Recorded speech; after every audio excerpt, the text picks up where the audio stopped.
Welcome back. Welcome back. This is The Intelligent Developers, hosted by Andre Bueno and Gerard Delane.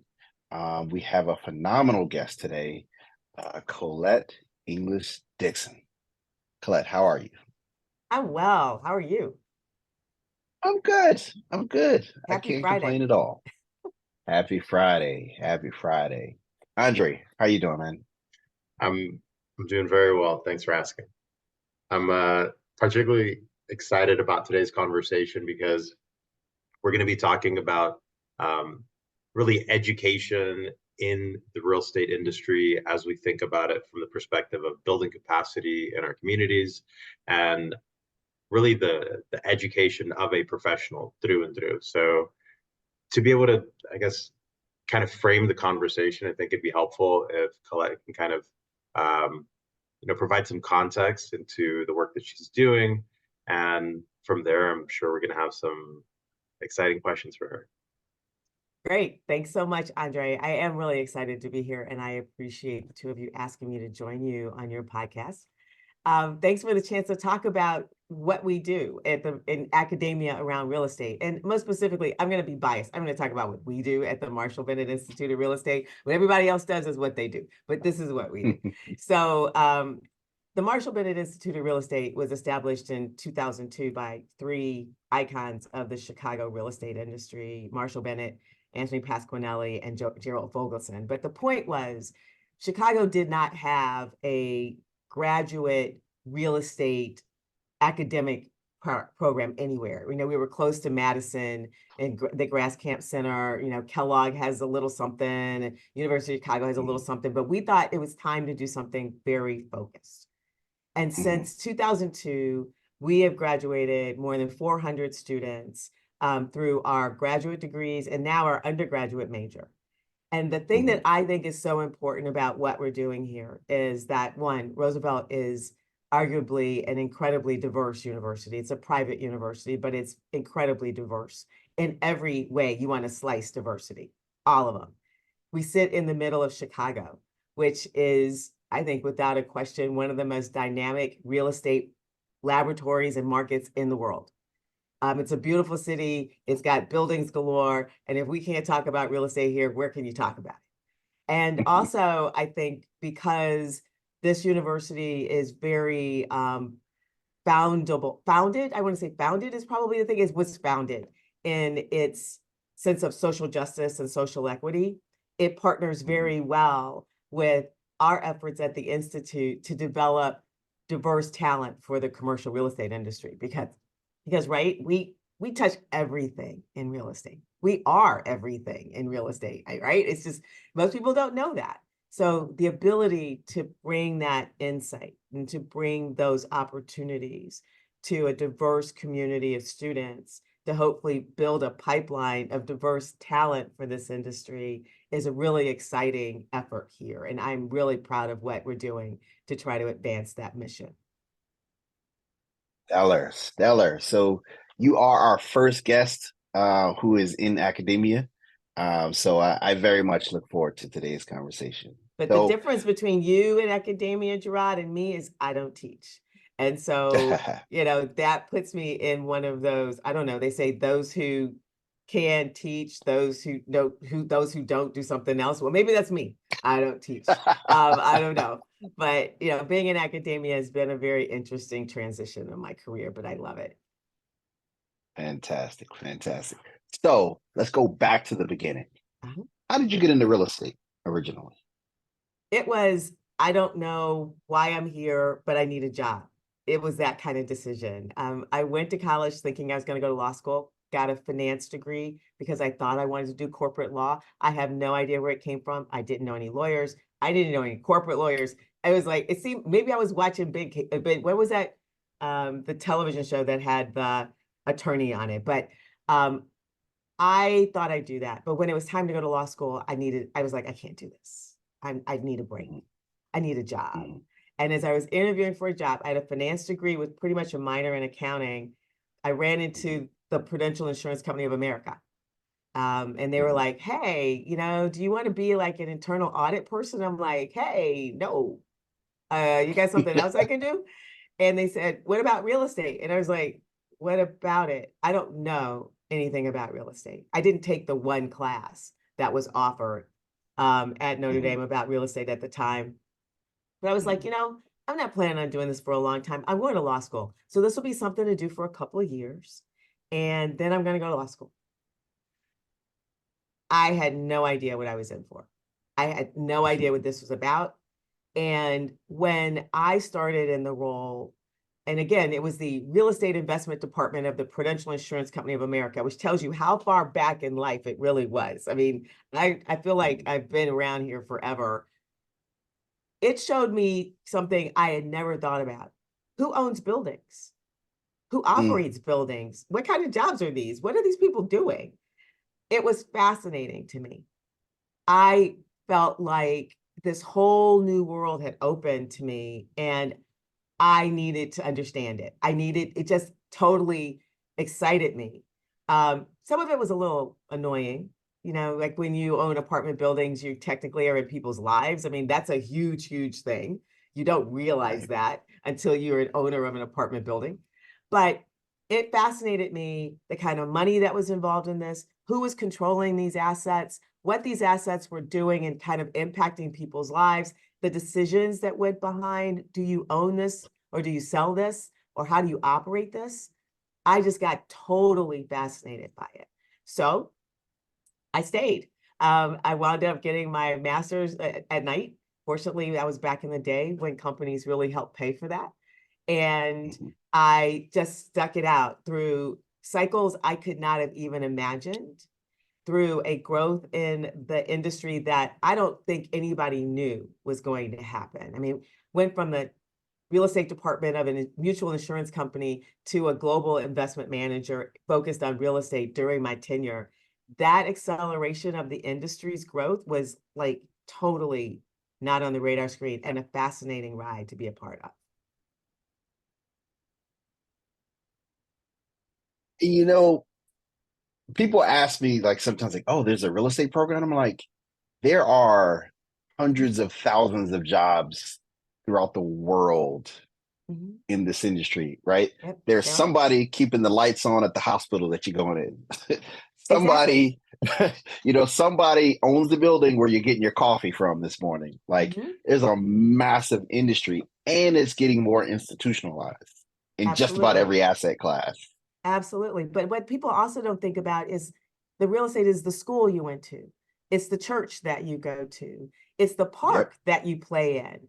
Real estate Yep. touches every aspect of the human existence. With that comes some Yes. responsibility, but it is everywhere. And you're right, people don't think about it. It's just there.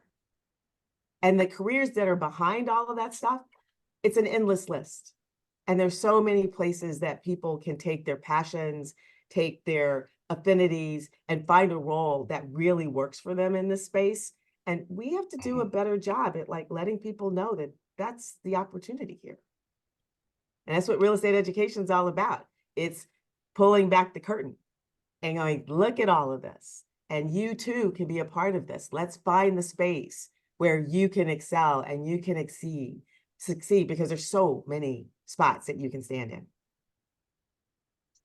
You talk about all these different spots that one could stand in, and it seems like there are a lot of initiatives that you guys are specifically targeting at getting people into the industry and also building them up with the professional skills to actually become executives in the industry. So, Mhm. what does that life cycle look like now?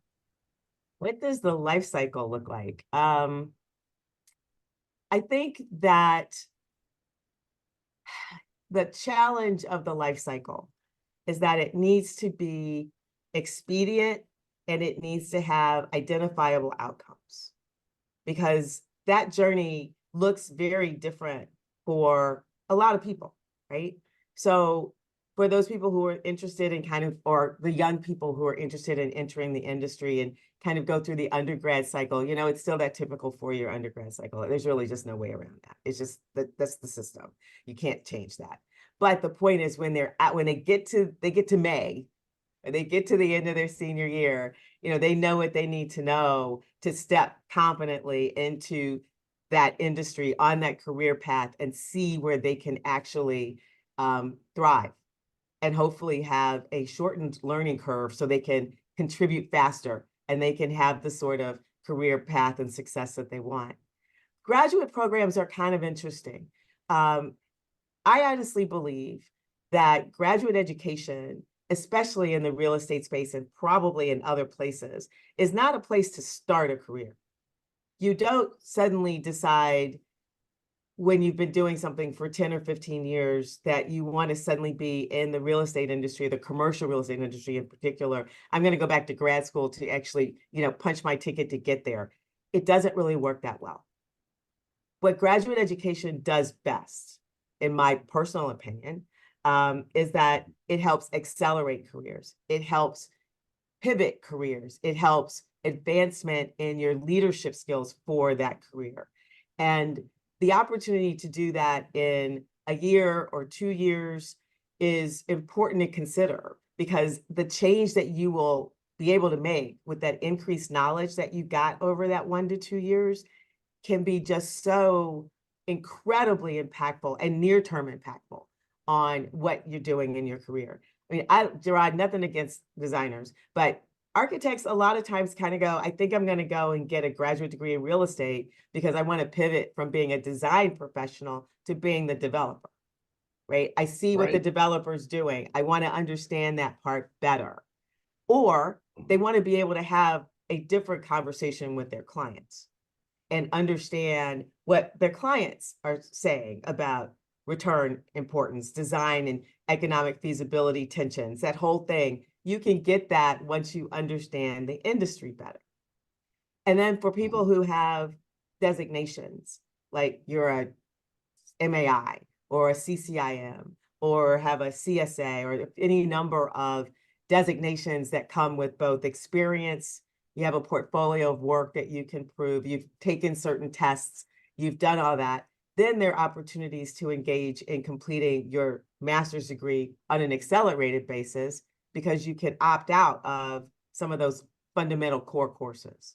So the timeline for all of this is pretty flexible. And we at the university and the Institute are set up for people who are already working. So it's meant to be flexible, and you can take 2 classes a semester and you can be done in like 5 academic sessions. Or if you're not working, you can take 3 per semester and be done in a year. There are just so many different ways that you can utilize the educational platforms to help advance your goals for your career, with the understanding that, except on the undergraduate side, this educational process is not going to create your career path. It will help you do better in that path or help you pursue a slightly different lens on that path. But I think it's really important for people to just understand that value proposition. It just doesn't create new careers. And I love seeing that actually play out. I think more recently, there's a young lady, Whitney Walker, who is starting at the city of Chicago in a pretty senior role. And I believe she went through the program. Is that right? She did. Whitney was, and actually on the side still is, a residential broker. And she wanted to pivot into commercial, I think ideally first for her clients, to be able to advance her entrepreneurial platform as a real estate broker, to help her clients move into commercial property purchases and to be able to help them value those properties and actually give good advice.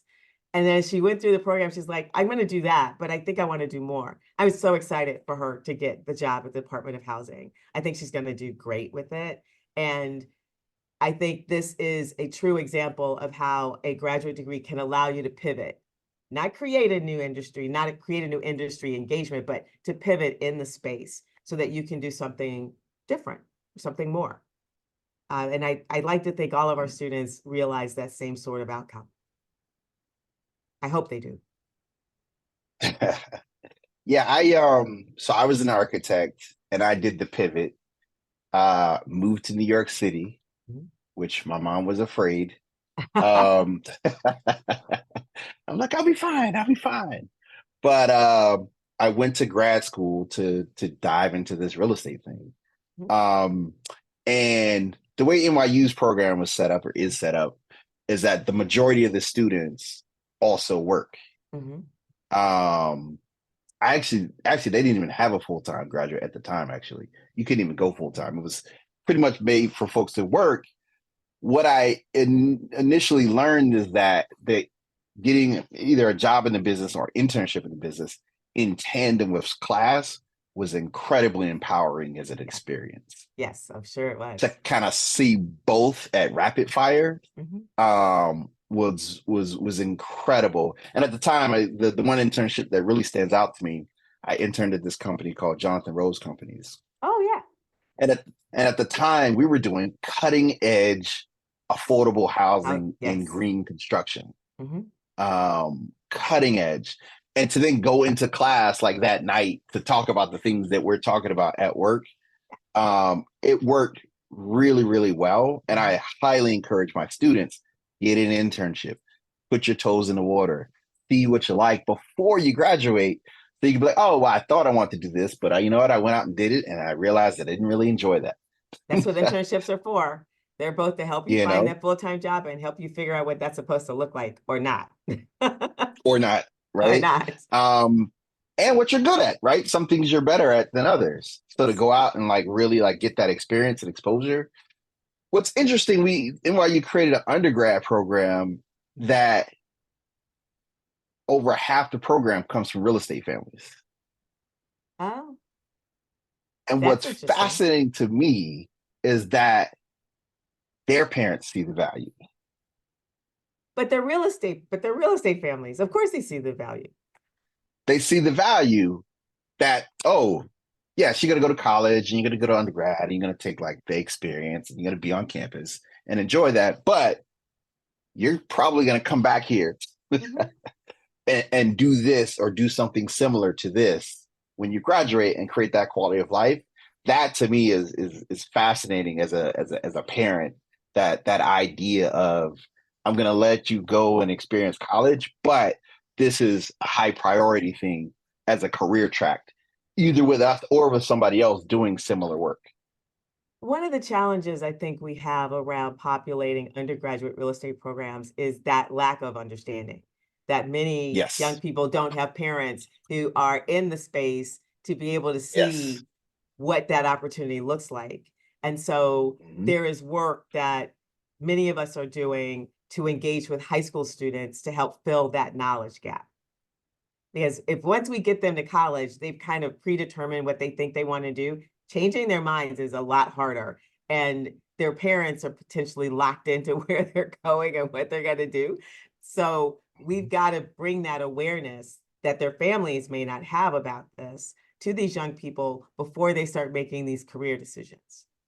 And so programs like we Yes. host a summer program and it's at 5 other universities. It's going to be NYU and Cornell partner up to do it in New York. It's Howard, it's Harvard and MIT, and it's Roosevelt. And I'm going to tell you, I love being in that crowd. It's a great crowd for me to run around with.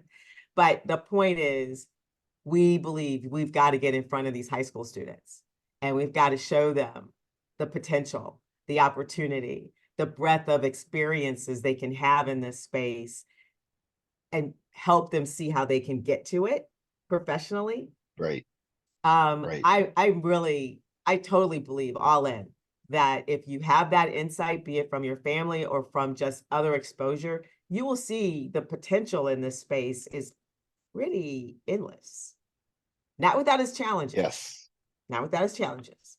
And there are some. It is a hard business. It's a very It's hard a tough business. business. It's a tough business. Even institutionalized, it's a tough business. But there are still a lot of places where people can find very comfortable careers and lifestyles and opportunities to have a comfortable life and the money that they make and all those things. There are plenty of those opportunities. And programs like NYU's undergrad, our undergrad, other undergraduate programs are really focused on trying to build that and build that awareness. I'm also starting to notice more and more young people are aware of their community Mm. and are at least interested in causing change in the community. But they don't know how to do it. They don't know how to do it, and they don't really know if developers are good or bad, but they're like, but I want to do something. Yeah. I want to do something. Yeah. What can I do to change this? You got to play on that, right? So back to my summer program, one of the things that I like being able to do with those students while they're here is to take them into a community and give them the ability to work on something that they can see how it can change, the kind of impact it can have. Because absolutely, the desire to change your community or have an impact on your community is what's behind most people who are in this industry, right? It's about Yes. how the built environment makes or breaks communities, how it can be such a differentiator on quality of life, all of those things. Those are the things that really, I think, at the bottom of it, fascinate most of us about being in this space. So showing that to young people going, you see what they're talking about doing in your community? This is what's behind that. This is how it comes together. You can be in that space yourself. You can be the person talking to your community about, we want to build this here because it'll improve the quality of life in this community. We're not all building, 70-story high rises in this business. A lot of this business sits in the smaller deals, and we don't really give them the respect that they're due. But it's those smaller deals that can change lives. And I definitely believe we have to continue to promote that as a way to encourage young people to see how there's a space for them to participate and have an impact by doing real estate deals in their backyard. I don't know where you got 70 stories from, Collette. I think you were taking a dig at Gerard for only building 60 stories in downtown LA, but I'm going to leave that as another. I guess that, as we're talking about all this, the space is also changing so quickly too, with advancements in technology, and how do you incorporate that into the curriculum when you're dealing with that early stage professional, be it that high school student that you're wanting to bring into the field, or that master's student who's looking to really accelerate their career advancement? The technology part is hard. There is so much continual change in that space. I would have to be honest and say on the undergraduate side, it's a little harder to engage around that beyond database and GIS data as part of their understanding urban land economics or market analysis or things like that. We don't get a chance to get knee deep in some of the more dynamic prop tech things around operations or I would say probably design, some of those other things. But the real estate industry is, compared to many industries, still doing technology on the back of an envelope. I mean, we're not the most advanced economic sector in the technological area. So I think that there's room to continue to find ways to bring that into the classroom. But for me, I think it's most important for undergrads to understand the fundamentals, and then they can go and engage with the technology later. For grad students, it is a little different, and it is hard to try to stay on the edge of what's going on with it. So you definitely will talk about it, or you'll have someone come in and share what's going on in the prop tech space or the various fashion of prop tech. But you don't really spend a ton of time. We don't spend a ton of time on it because it may not be around in 3 months, right? And Right. I don't want to spend too much time, take away time from things that are more durably impactful on your knowledge. I want people to have a working knowledge. If someone says, they're using, I don't know, I guess back in the day, it was like, do you know how to use DocuSign? But I mean, are you familiar with with MRI? Are you familiar with the different operational databases that people use in order to help, track rent rolls or track operations or track, their accounting or those sort of things? That's important to have an awareness that they exist and maybe have a familiarity with name and what it is. But because these are things that you get good at when you work with them a lot, we have not really found that space to bring that in the door. But I would say the thing that we are really working on bringing in the door is more conversation around sustainability.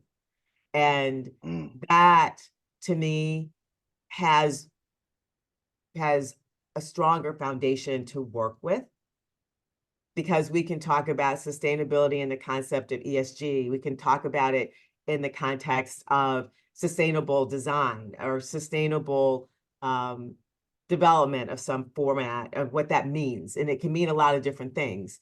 Or what are we talking about with climate change and decarbonization?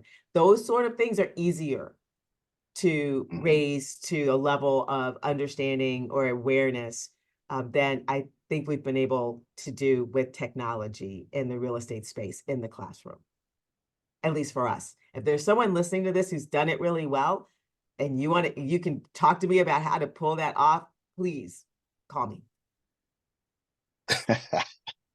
Speaking of sustainability, what are your initial thoughts on mass timber as a I love it. structural I think it's system? beautiful. Oh my gosh. I've seen some incredible mass timber buildings. I just think it's great. But isn't there a little bit of tension here on like deforestation? I don't know how that works. I like Mhm, the embedded carbon thing. I like the beauty of it. Actually, I find the things that are being mhm, done design wise with mass timber are just beautiful buildings. And they touch that organic side of you versus the steel and glass that we kind of put everywhere else. But mhm, I think there's still some questions out there. It's better than some things, but is it the answer? And I don't know mm, that it's the answer, but I do applaud the industry having advanced this knowledge to the point where we actually are building, multiple story mass timber projects around the country, around the world. And I think that that's a great thing. But I just think we mhm. need to make sure that we're not trying to tell everybody it's the answer to everything. Right, right. Yeah, I agree with you. Decarbonization is a big, growing, spectrum of our line of business. Yeah. Yeah. I love watching how people argue about all that. Is it possible for the real estate industry to actually hit net zero? I think that's a legitimate question. Doesn't mean you shouldn't try, but can we really get there given all of the embedded carbon we have sitting around that's not going to go anywhere? I'm not quite sure how that Right, works. Maybe it's net zero going forward. But I applaud everybody's efforts around it. We've got to be right, intentional about the impact that, you know, this will have on our world if we don't do something about it. right. So we need to carry our own weight. Love it. I love it. So, my last question.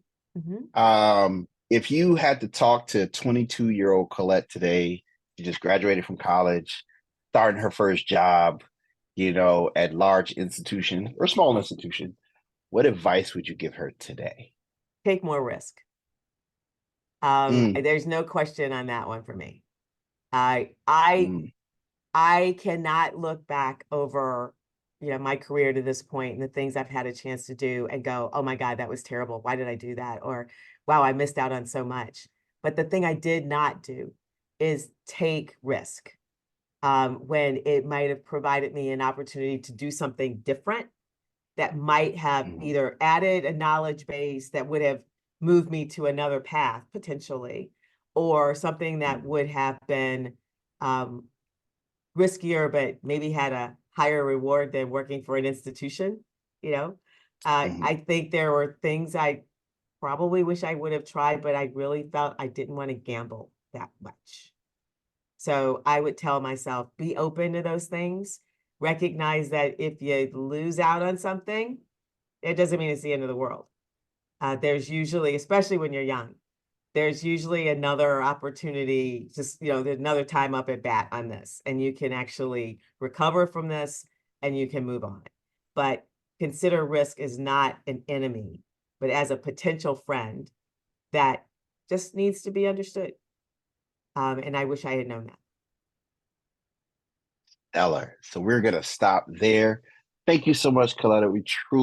We appreciate you, everything Oh, you're thank doing, you. and we're applauding you every step of the way.